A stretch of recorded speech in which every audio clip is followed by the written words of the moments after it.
how a single ship managed to freeze global trade for nearly a week and make companies lose billions every day. We will talk about the Suez Canal, the Ever Given container ship accident, and why something like this could absolutely happen again. Subscribe to the channel.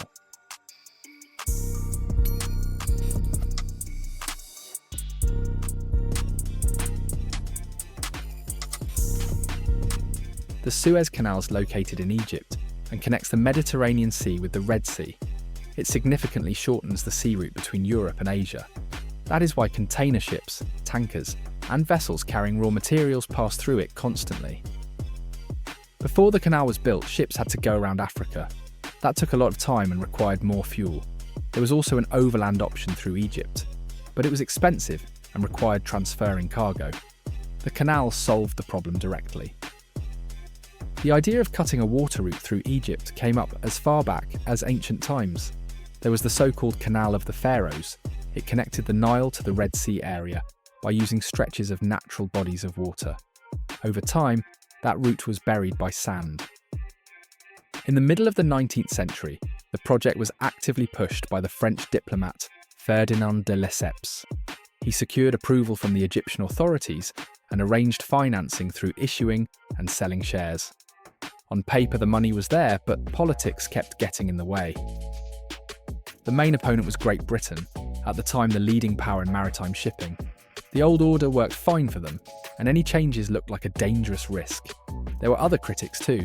They warned about potential flooding and public health problems. Construction in the desert turned out to be extremely difficult. For a long time, the soil was dug out by hand, and water and food had to be hauled over long distances. People worked in the heat, often got sick, and some workers died because of the conditions and infections. There is a lesser-known part of the story. In the early stages, they used forced labour from local farmers. Later, under outside pressure, that approach started to be restricted. To speed things up, they began using excavators and dredgers. At the time, that was considered new technology. The canal was not built as a simple straight ditch.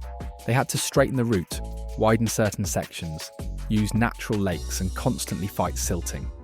Sand and silt quickly changed the bottom profile, so maintaining the required depths became a permanent job. The canal opened in 1869. Its length is about 160 kilometres. It became a sort of boundary between Asia and Africa, and immediately had a major impact on trade because the route got shorter. People often repeat the myth that the opera Aida was created for the canal opening. In reality, the premiere happened later. But the idea of a major cultural event really was discussed. Egypt wanted to show the world modernisation and strengthen its influence. At first, the canal was owned by France and Egypt. Then Egypt, because of debt, sold its share to Great Britain. The British gained strategic control over the route that linked Europe with Asia and colonial territories. An interesting detail, the British completed the share purchase very quickly. Prime Minister Disraeli found bank financing and closed the deal in a matter of days. It was not a long campaign, it was a fast decision at the very top. Over time, the canal started generating more and more revenue. The route became especially important when oil supplies from the Persian Gulf region increased. For Egypt, it became a key source of money and a tool of foreign policy. When Egypt decided to run the canal on its own, a conflict erupted that went down in history as the Suez Crisis. Shipping stopped for a while. Major powers got involved, and it became clear that the canal can easily turn into a lever of pressure. Another long shutdown happened later because of war in the Middle East. The canal ended up closed for many years. Ships were left on the route that could not get out, and their crews lived there for a very long time. Those stranded ships were later nicknamed the Yellow Fleet because their hulls became covered in sandy dust. A little known fact, the crews set up a mail exchange and even made homemade stamps. All of it went on for years. After demining and restoration, the canal started operating again, but for a long time it was effectively single lane. Ships moved in scheduled groups and opposing convoys could pass each other only at certain widened sections. Any delay instantly inflated the line. In 2015, Egypt carried out a large-scale modernisation. Part of the channel was deepened and widened, and a parallel section of about 72 kilometres was also built. Capacity increased, but the entire route still did not become two-way. There is an important but not obvious side of the canal. It affects nature. Species from the Red Sea gradually make their way into the Mediterranean through it. This is called Lessepian migration, and it changes the mix of fish and invertebrates along the coast. In the modern world, the canal is critically important because of delivery speed. Many companies keep minimal inventory and rely on precise delivery timelines. If the route is blocked, the problem does not affect just one product. It hits thousands of items across different countries. In the spring of 2021, the Ever Given container ship was travelling from Asia to Europe under a Panamanian flag. There were about 18,000 containers on board: electronics, clothing, furniture, and parts for industry. The ship was very large, roughly 400 metres long. In the narrow parts of the canal, manoeuvring options are limited. If a vessel drifts off the line of travel, it is hard to correct quickly, especially with wind and poor visibility. On March 23rd, the weather got worse. A sandstorm began. Visibility dropped sharply, and wind gusts intensified. In conditions like that, the risk of losing an accurate course goes up, and any sudden move can only make things worse. In a narrow canal, a ship can behave unpredictably because of the way currents act near the banks, and because the depth is small relative to the hull. In practice, this means the bow and stern sometimes shift faster than the crew steering the vessel expects. Under the rules for transiting the Suez Canal, Egyptian pilots come aboard. They provide guidance on handling the ship. At the same time, legal responsibility in disputed cases often still falls on the captain and the ship owner, and that often leads to conflicts after accidents. According to journalist reports, there were 2 pilots on board the Ever Given, and disagreements arose between them about what to do next. With the wind and worsening visibility, this could have led to uncoordinated decisions and lost time correcting the course. In the end, the ship swung around, the bow hit one bank and the stern hit the other. The vessel ended up sideways and completely blocked traffic. Situations like this had happened before, but here the ship size made the story exceptional. Right after the accident, small equipment was working on shore, including an excavator that ended up in photos and quickly spread through the news. But in parallel, they began bringing in serious resources too: tugboats and dredging machines. The difficulty was that the bow section was deeply embedded in the ground. Tugging alone was not enough. To move the ship, they had to reduce the load and remove the soil that was holding the hull at the same time. While they tried to refloat the ship, vessels piled up on both sides of the canal. There were more than 400 of them. The line included container ships, tankers, grain carriers, and ships with chemical cargo. The canal essentially stopped doing its main job. Loss estimates varied, but people often mentioned a figure of about $10 billion per day based on the value of delayed goods. It is important to understand this is not just direct amounts, it also includes penalties, broken contracts, and higher logistics costs. Some companies decided not to wait and routed ships around Africa. That added roughly a week of travel, or even more. Fuel costs and crew pay went up. Risks also rose because of the longer route and difficult weather zones. Schedule disruption triggered a chain reaction. If cargo does not arrive, it cannot be unloaded, and the containers cannot be returned into circulation. If containers do not return to the departure port, the next batch of goods gets delayed even before loading. That is how a delay quickly spreads across the whole system. Tankers became a separate topic. In the oil market, expectations matter, so reports of the blockage pushed prices up by about 5 to 7%. Even a small percentage means huge money when you look at global volumes of energy trade.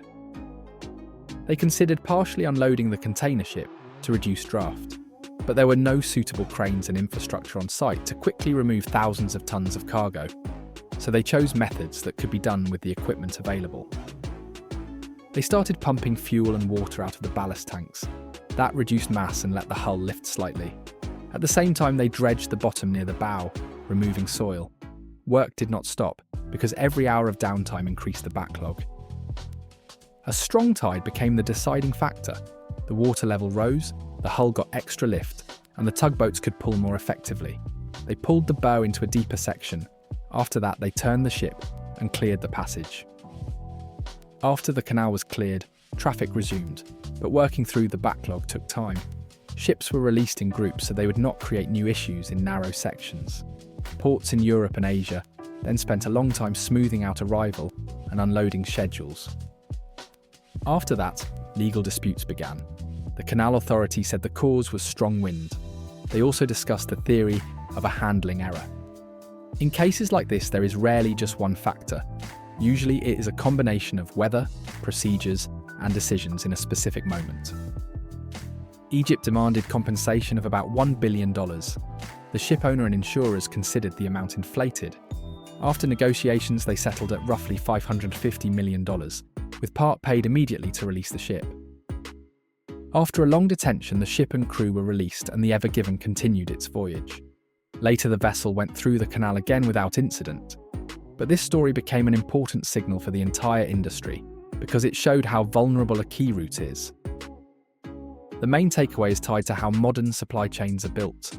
Companies often keep minimal inventory to save on warehousing. That works as long as shipping stays on schedule. But when something breaks, a stoppage quickly turns into shortages and higher costs. Another takeaway involves the growth in ship size. Ship owners increase capacity to reduce the cost of moving a single container.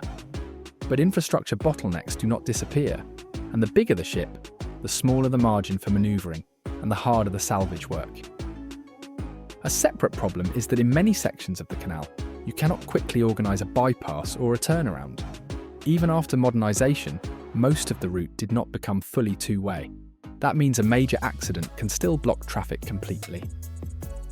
A lesser-known operational detail, canal transits run on a strict convoy schedule. Ships move in columns, and opposing traffic lets each other pass at special widened areas. So an accident does not break just one transit. It breaks the entire plan for many hours ahead. Weather limits in the region are especially important because of sandstorms.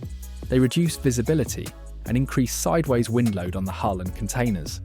With a large side profile, even short gusts can push a ship noticeably off course in a narrow section. After the accident, they discussed tightening the rules. Measures mentioned include mandatory tug escort for the largest vessels on difficult stretches, stricter wind limits, and better crew training on simulators that account for canal specifics. They are also discussing technical measures, more precise traffic control systems, additional sensors, and digital modelling of a transit. The goal is simple: to know in advance under what conditions a specific ship can pass safely and under what conditions it is better to temporarily stop traffic.